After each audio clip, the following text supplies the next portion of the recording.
What is time?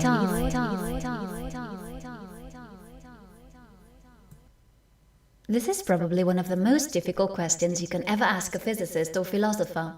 I am not a physicist, yet, nor a philosopher, but here I am, little old me, not only wondering about the nature of time, but also making a first ever YouTube video about it. My aim is to make you think, to create discussion, and of course, I hope you enjoy the video. The answer to what time is may be as simple as time is what the ticks of a clock measure, or time is what keeps everything from happening all at once. But let's dig a bit deeper than this and make this video a bit more fun. Let's start with Newtonian time. Newton's view of reality implied that time was external and absolute. Newton's time is a kind of container, where events take place in a completely deterministic way, linearly and independently of the observer. Then came Einstein. His theory of special relativity and then general relativity both led to the conclusion that time is relative to the observer. Time depends on where you are and how you move relative to others. There is no such thing as universal time. Space and time are constrained by c, the velocity of light, in such a way that the now of one observer is not the same as the now of another observer. Mass, equally, can also distort space and time. Time dilation and length contraction are not just theoretical constructs within an elegant theory. These effects have been tested again and again without failure. At macroscopic scales, Einstein's theory has been shown to be a very good model of reality. Let's talk about time dilation with an example. We have the elementary particles called muons, which have a half-life of around 1.5 microseconds. That means that if we have, say, 100 muons in the lab, after 1.5 microsecond has elapsed, we will have, on average, 50 muons left. The other 50 will have disintegrated. After another 1.5 microsecond, we will have, on average, 25 muons left. And so on. These particles are produced at the edge of our atmosphere due to incoming cosmic rays hitting air molecules. They are constantly produced, so there is a constant fall of muons towards the Earth's surface, traveling at nearly the speed of light. What is observed experimentally is that more muons are detected than one would have expected when we consider their average lifetime. This fact can only be accounted for when we use the model of time and space given by Einstein's special relativity theory, where time and space are constrained by c, the velocity of light, and so times and positions are relative to the observer. In this case, from our point of view, the muons' own time appears dilated. More of them can reach the Earth's surface, from our perspective, because a second of their time lasts longer than a second of our time. So we can see that from the very beginning of last century, the concept of absolute time was shattered, and time was understood as being completely dependent on the observer. Newton's absolute time is only a good approximation when speeds are low and when we can effectively neglect the effects of nearby masses. Now, let's take a look at the concept of time from a philosophical point of view. We have what is called the A theory of time and the B theory of time. These were introduced by the philosopher John MacTaggart at the beginning of last century as well. The A theory of time says that the only real time is the present. The past is gone and the future exists as just a probability distribution, a potentiality of possible things that can happen. There is no set future on a kind of imaginary line laid out there for us just waiting to happen. Therefore, the future is not real. On the other hand, the B theory of time says that past, present and future all coexist and are as real as each other. The B theory says that the distinction between past, present and future are just an illusion of consciousness. One of the consequences drawn by many orthodox physicists as a result of either Newtonian physics or relativity theory is that determinism is a fact, that the past completely determines the future, and hence all what has happened since, say, the Big Bang was determined by the initial conditions, including you and me and our actions, thoughts and feelings. There is no room for free will, which is seen as just an illusion when we take this deterministic point of view. Hence, it seems that it is the B theory of time, not A, the model of time that most closely agrees with the classical equations of physics. So, it appears that common sense agrees with A theory, but classical physics agrees with B theory. Could it be that time is a bit more complicated than what A or B theories of time suggest? That reality is a mixture of the two ideas? Could it be that a linear model of time is not a good approximation of reality? We will explore this issue in a bit when we talk about quantum physics. Now, before going into quantum physics, let's take a little break. How do I personally think of time? What is my own experience of time? On a personal level, I intuitively feel that time is not some mysterious external dimension or construct that flows in the forward direction, that kind of dictates in what order events can happen, but I feel that it is rather a much more fundamental concept, even more so than space. I see time as a concept that is intricately linked to the individual's perception of change. I think of time as the perception of duration, of change, and the ordering of events by a living entity, or in fact you could say by a conscious entity. Here I'm defining consciousness in line with awareness, hence animals and primitive organisms would have their own concept of time, depending on how they perceive change. On the other hand, I do not see time as a strict illusion either, nor as a block of events completely determined beforehand. I see it as a pliable tool which, when used within this particular universe we live in, it enables our experience of 3D space and the perception of the ordering of events. In this way, I often ask myself that, if time can be thought of as a perception of change, what happens when there is no change and no perception? Imagine you are somehow still conscious, but confined in a universe where nothing ever happens, and you have no perception of any change whatsoever occurring. This reality would obviously be nothing like our physical universe. What are you left with? The first thing that comes to mind is that time does not make sense in such a universe. It does not exist, unless change can be perceived by some sort of being, or beings that populate it, so that some order can be assigned as to what goes first, what goes after, and so on. Maybe time could be thought of as a perpetual now under those conditions. And all these thoughts obviously bring up the idea of universal versus relative, or we could say individual time.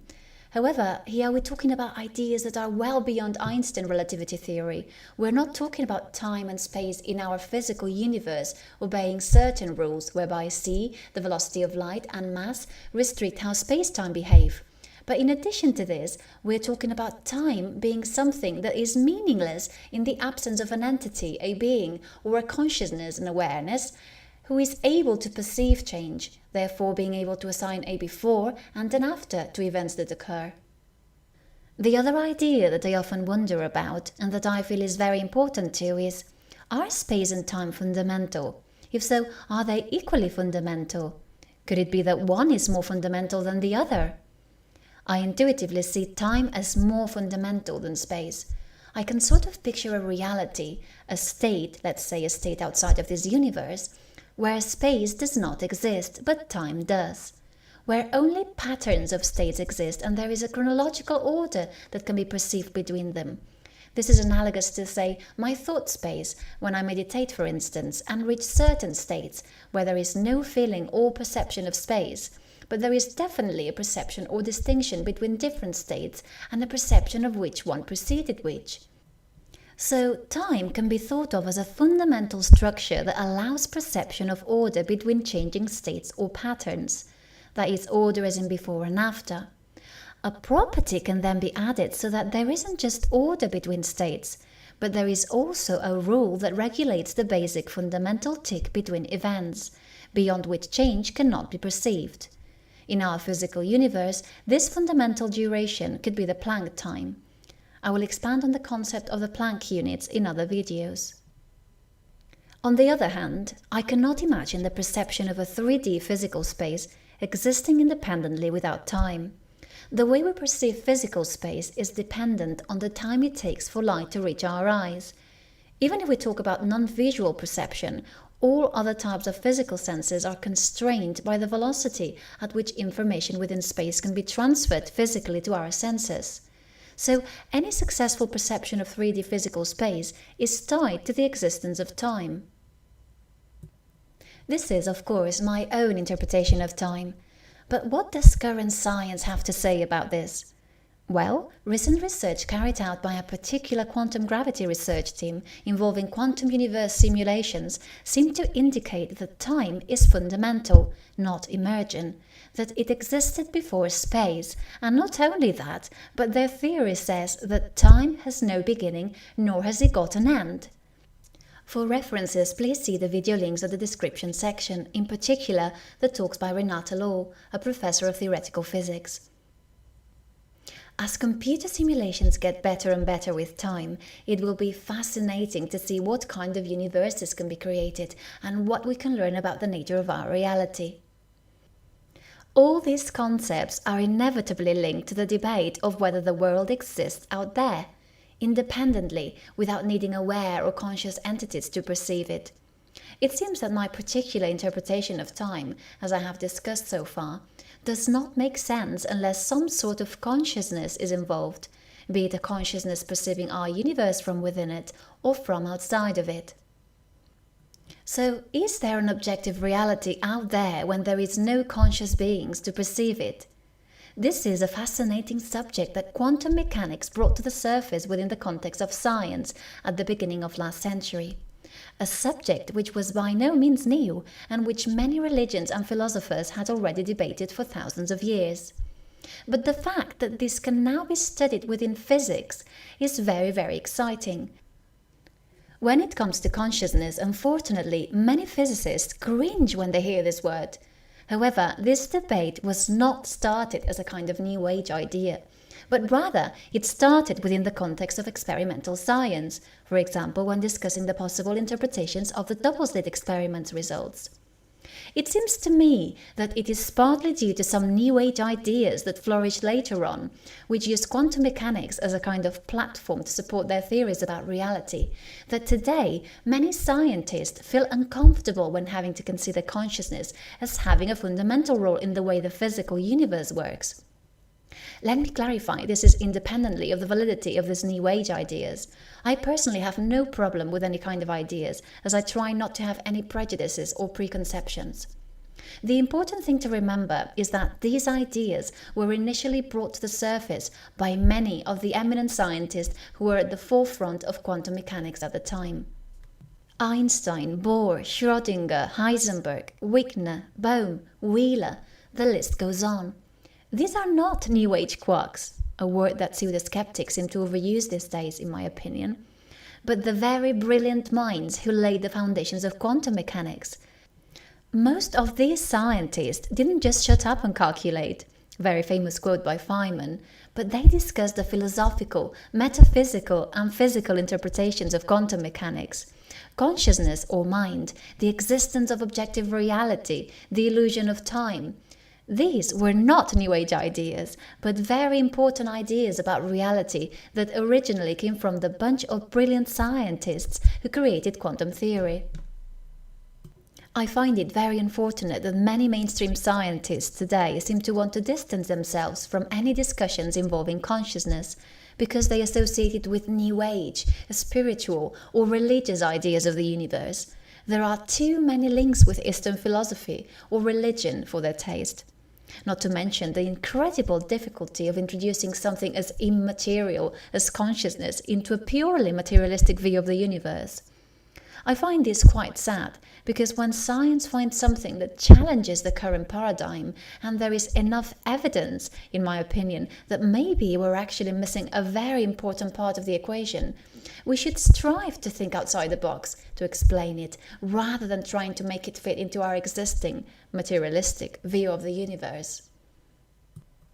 Okay, so let's go back to the concept of time and explore how it can be perceived from the point of view of quantum physics.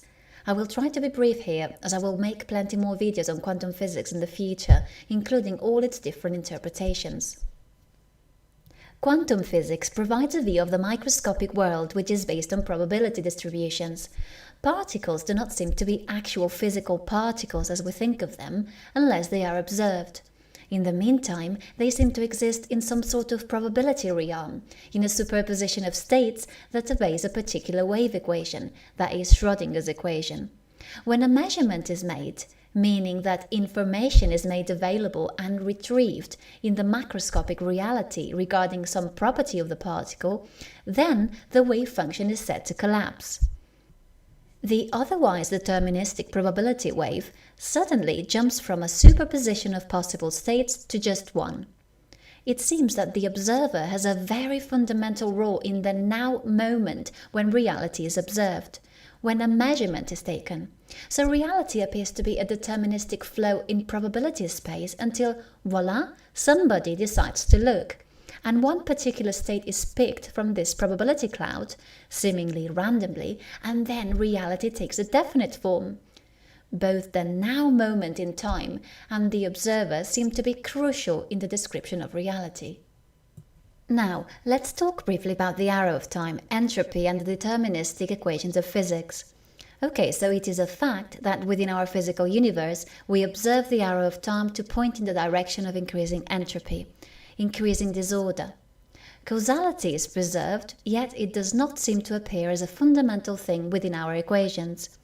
The arrow of time is not found within the fundamental equations of classical physics.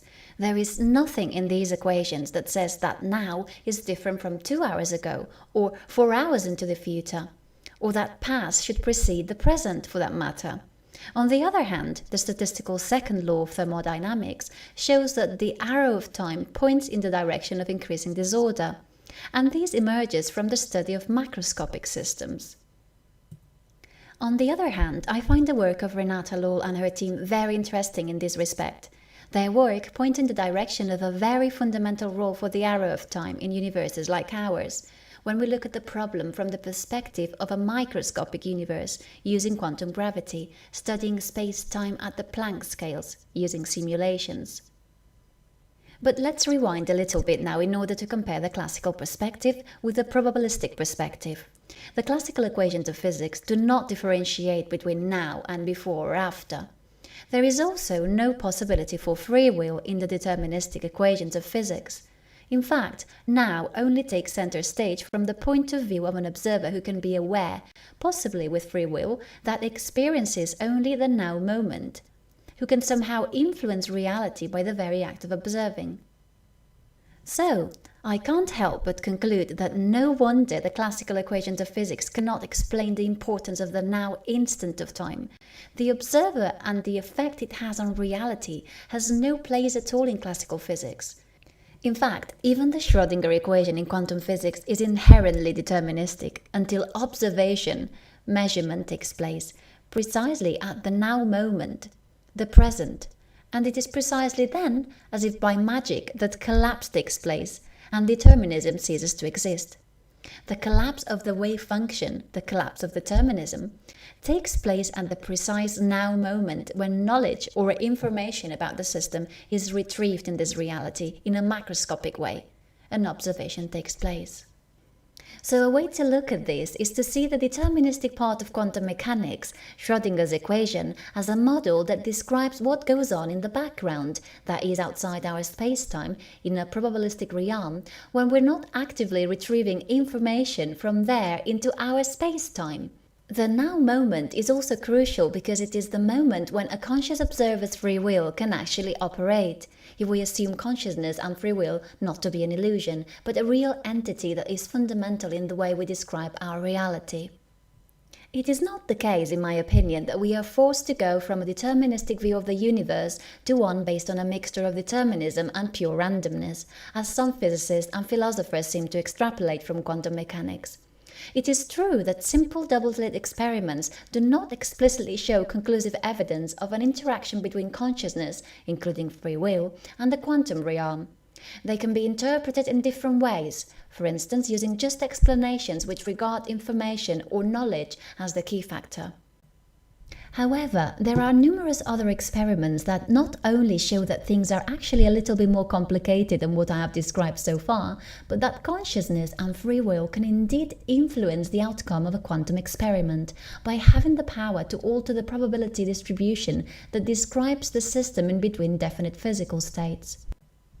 In this way, what would be an otherwise deterministic Schrödinger equation, which is the probability cloud going on in the background, can be affected by consciousness and intent. There are several experiments that provide evidence for this fact, including those that involve quantum random number generators, for instance, those performed by German physicist Helmut Schmidt. Experiments such as these are the ones that provide conclusive evidence that our world is neither deterministic nor completely random, and that consciousness and free will play a central role. I will talk about these experiments extensively in other future videos. I would like to stress something that I feel is quite important here. This is not a video where I discuss the existence of free will. This is a very old debate which turns out to be mostly based on assumptions related to where consciousness originates from, and this includes our decisions, choices. It is also usually based on whether consciousness is an illusion or not, on whether consciousness is just a result of purely physical interactions, and often on the assumptions that linear physical causality can provide the answer to all events, including our decisions. The problem sometimes is simply that people don't even agree on the definition of free will. Most consciousness and free will debates these days become a battle of egos, to see who comes up with the cleverest logical argument. Those who deny the existence of free will tend to use quite a few flawed assumptions, in my opinion, completely ignore personal subjective experience and common sense, as well as all the relevant experimental evidence that is already out there. And no, the evidence does not come from logic land, nor the belief in purely linear physical causality, and it doesn't come from your typical quantum physics book either, nor from the study of neurophysiology. Going back to the topic of time, I am simply stating that, considering the central role that the observer plays when we look at the universe from the quantum physics perspective, we can conclude that the present, the now moment in time, is precisely when the universe can arise from the probability realm, as a consequence of our observation, non-deterministically, and equally importantly, it is also the moment when our free will can operate, assuming it exists. From this perspective, the 3D universe we experience and the passage of time we experience are not only relative to the observer, but cannot be considered as separate entities independently of the observer, their consciousness and their free will. The concept of a probability realm computing outside of our space-time, the concepts of entanglement, of non-locality, all these are ideas that make me wonder if this other realm out there also operates within time, and if so, if we would be talking about a time frame that is a larger subset than ours, while including our own. So in this way, at the Planck scale of time, below which we can't detect any more physical change, not even in principle, we would still have the other realm, where a lot of stuff would be going on in the background. Whether we call this non-local realm another dimension, reality, universe, or whether we consider it part of our universe, is just a semantics issue really. The fact is, this realm is intimately linked to ours. This idea is in fact analogous to that of nested time. This is the concept of generating nested realities, each new reality having a fundamental time duration, analogous to our Planck time, which is equal or larger than the fundamental time duration belonging to the reality it has been created from. This is a fascinating idea that, along with many others, was introduced to me by Tom Campbell, a physicist and consciousness explorer to whom I will be forever grateful for opening my mind and helping me get rid of dogmatic beliefs. And I am not talking about religious beliefs here, but beliefs within the context of science. I would like to finish this video with another fascinating topic. I will present it with this question: can the present change the past? Can our choice of what we do now affect the outcome of what we perceive to be in our past line of causal events? Well, it turns out that certain double-slit type experiments in quantum mechanics seem to provide evidence of backwards causality in time. For instance, the delayed choice quantum eraser. Well, I won't go into all the details of the experiment here. The idea is that my choice of how to observe reality now appears to change the events in a particular part of the quantum system, events which could only have occurred in the past. I will outline the basic ideas that we're dealing with here, and why the way we interpret our reality makes a huge difference when it comes to resolving issues such as that of apparent backwards causality. This in turn will influence how we interpret the nature of time and the arrow of time. It all boils down to this. If we think of reality as a physical objective reality existing out there, independently of us, where events that were not observed in a macroscopic way still did happen, really, physically, in our space-time, then we have to accept backwards causality as a fact.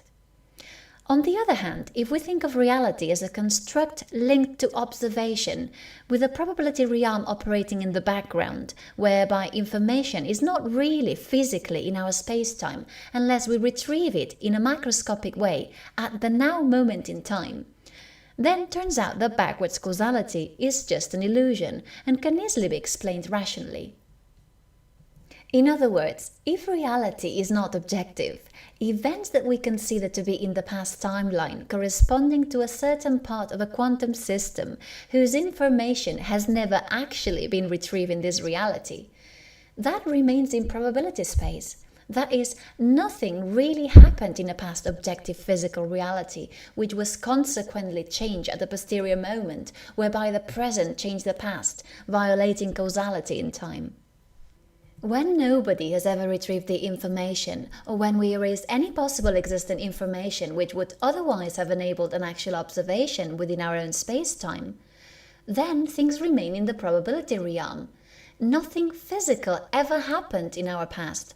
It all remained in probability space outside of our space-time.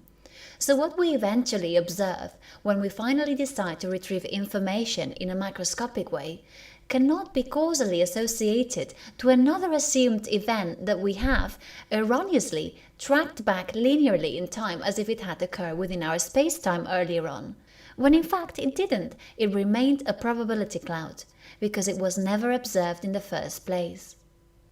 I know this may sound very confusing now, but I will make other videos in the future where I discuss this in more detail, as well as other quantum mechanics issues, such as non-locality and entanglement. The important thing to remember here is that a linear arrow of time, viewed from the deterministic point of view of an objective reality, doesn't make much sense, particularly when we deal with quantum systems. However, this does not imply that causality within our physical spacetime is violated. On the contrary, when we do observe both the cause and the effect at the time they happen, by observing I mean we retrieve information macroscopically, then causality is always preserved.